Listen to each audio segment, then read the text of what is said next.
না, কিন্তু মনে রাখবা ভোটের কাছে আসলে হাতে কবজি কেটে দেওয়া হবে।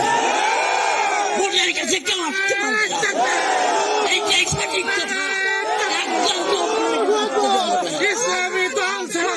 বিভিন্ন প্রোগ্রাম তারা করতেছে, কিভাবে ভোট দেয় দেখে নিব, আমরাও দেখে নিব তোমরা কিভাবে ভোট নাও।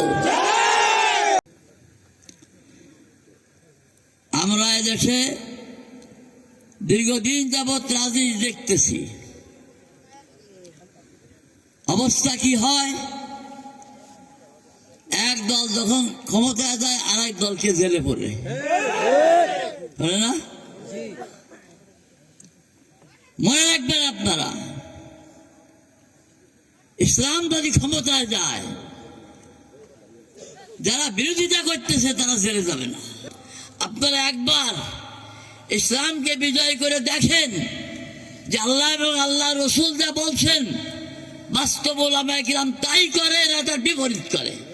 হুজুর যদি দাঁড়ায় ভোট দিবে মানছি, ভোট ঠেকাবে কিভাবে? একথা কিন্তু শুরু হয়ে গেছে, কারণ তারা চিন্তা করতেছে হুজুরকে ভোট দিবে ঠিক, কিন্তু হুজুরের ভোট ঠেকাবার মানুষ নাই। চিন্তা করছেন? এত দুর্বল মনে করতেছে হুজুরকে, আর তাদেরকে তারা সবার মনে করতেছে। হুজুররা অত দুর্বল না,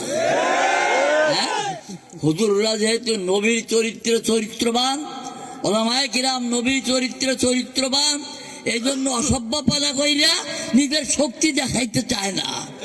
কিন্তু মনে রাখবা ভোটের কাছে আসলে হাতে কবজি কেটে দেওয়া হবে। ভোটের কাছে কেউ আসতে পারবে না, এইটাই সঠিক কথা।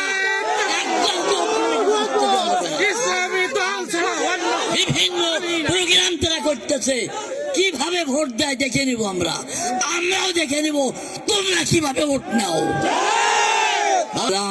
শান্তির বাণী দেয়, আমরাও সেই শান্তি মতোই কাজ করতে চাই।